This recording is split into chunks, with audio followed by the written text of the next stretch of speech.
Hello guys, it's Infinity Break coming back at you with another Elder Scrolls video. I know I've been gone for a couple days. I told you about the biopsy thing. I'm feeling much better now. My fingers kind of recovered. I can play video games on the keyboard again without using a controller.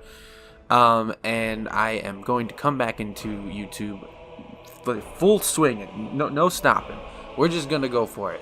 I wanted to do the Daedric Prince video of which one might play a major role in Elder Scrolls 6, but that one might take just a little bit longer, so please, that one will be out in like a couple days. Just give it some time. Right now, I wanted to talk to you guys about something I had thought of while I was recovering, and that was, what are shouts in Skyrim? We all seem to have just accepted that shouts are indeed a thing in Skyrim and they're part of the lore now, but what exactly are shouts? How do they work? And more specifically, what is my take on a little theory as to what they might actually be? So, today I want to talk about shouts, and what exactly are shouts, what purpose do they serve in the game, and how exactly does the player use them? Well, shouts in Skyrim serve the purpose of special powers that you kind of get, and if you played Skyrim, you know this by now, but for those of you who haven't played it, I'll explain. So in Skyrim, you play as the Dragonborn, or the Dovahkiin, as some of the more cultured people tend to call you. You play as a person who essentially has the soul and blood of a dragon, like Tiber Septim and Uriel Septim, and all of the Septim dynasty. You have the ability, unlike everybody else in the entire game, to absorb a dragon's soul, the knowledge that is within that soul, and to shout, or use your Thu'um, as some would say. And this Thu'um, or shout, is basically you being able to breathe fire, freeze your enemies, slow time, make yourself invincible for a limited amount of time, make yourself swing your weapon faster, summon storms, clear the weather. You can do a bunch of different things. Now these shouts are unique to you. If you can find the shouts hidden in dungeons, learn them, find a soul to unlock them with the knowledge that's within the soul, you essentially can get somewhere around 20 shouts in the game. And then there's another 6 or 7 unlocked through the DLCs. Each shout is unique as they add a completely new feature into the game. There's like 1 or 2 that are kind of similar when it comes to like Frost Breath and Ice Form. But besides that, you get the ability to shout Unrelenting Force, which is the ability to throw people in whatever direction that you shout, or just make them stumble or to knock them off balance. You have the ability to breathe fire, like I've said before. There is one that allows you to swing your weapon faster. There is one that is able to make you run faster for a small burst of speed. It's called Whirlwind Sprint. These different abilities affect you in different ways. They're kind of like something that adds, I suppose you could say, spice to the combat. I've said this in another video, but it's interesting because they never really go into exactly how the shouts work. But they do just say that only the dragons and those with the souls of dragons are able to naturally learn the shouts and use them.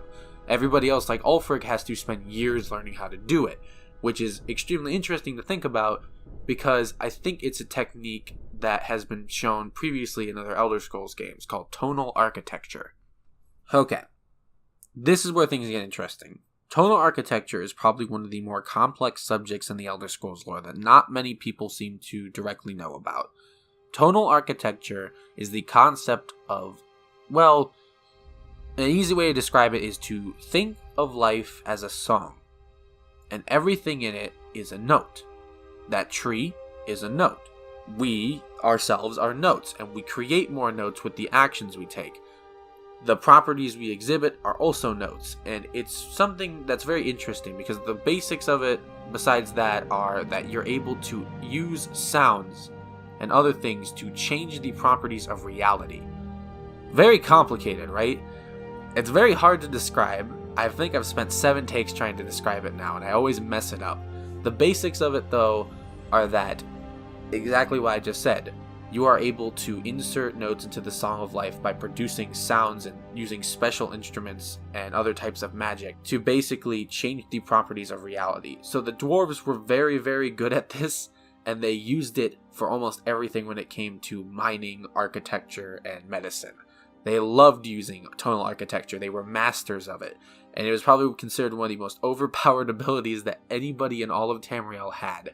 They were able to use it, just as an example, they were able to use it to make their metal basically not age. That's why the dwarven metal never rusts, and that's why their machines are still going, because they themselves, the properties of the metal and everything, related to it were changed entirely by tonal architecture, which, again, when you think about it, that's pretty freaking cool and really, really overpowered if used in specific ways.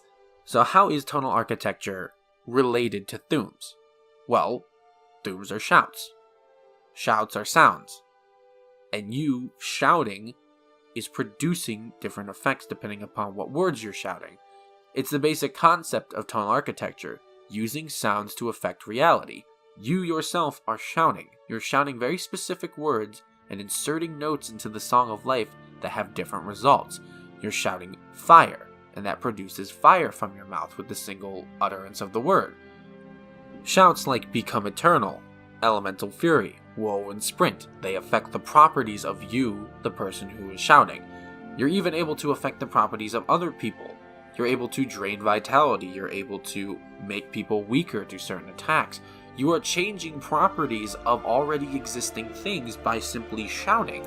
So, in essence, even though I couldn't find a single thing that said that Thu'ums were indeed tonal architecture, it makes perfect sense that they are. All you're doing is inserting notes. You're using shouts, sounds, music. You're using these things to affect things around you or to create new things altogether. And that's essentially what shouts are, tonal architecture. Another connection between Thu'ums and tonal architecture is the idea of oral hypnosis. See, oral hypnosis was another form of tonal architecture used by the dwarves. It was, instead of using it for architectural or medicinal purposes, it was a psychological version of it. The way it worked was the dwarves built machines that produced music, and this music affected the people listening to it in different ways. You were able to make people feel extreme fear, paranoia, or happiness and blissful, just ease. It was interesting because when I was reading this, I immediately thought of Animal Allegiance and Bend Will. These things are basically shouts that were able to manipulate how other beings felt into assisting you. They weren't permanent. After a couple minutes, the shouts would wear off and the beings would go back to attacking you or doing whatever they wanted. But it's interesting because that's another connection. Tonal architecture, when it came to oral hypnosis, basically made other beings feel a certain way or do certain things based upon the song that was playing. You shouting or commanding other beings with your Thu'um is just another form of tonal architecture. The only thing I found weird was that dragons and Dovahkiins were not necessarily affected by tonal architecture, or at least their Thu'ums.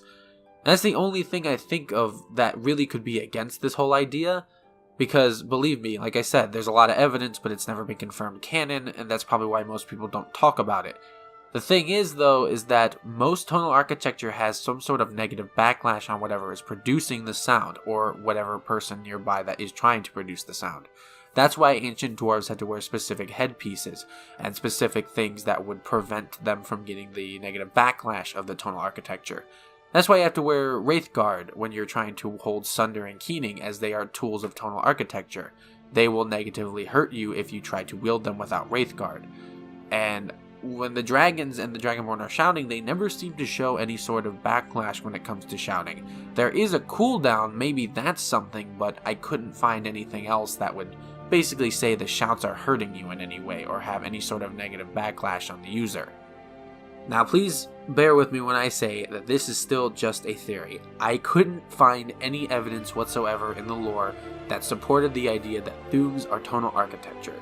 If you have anything that says otherwise, tell me in the comments section. I would be happy to hear it. I just couldn't find anything in the hours of research I did. And maybe I'm just bad at researching, or maybe it's true. Maybe I can't find anything because there is nothing on it.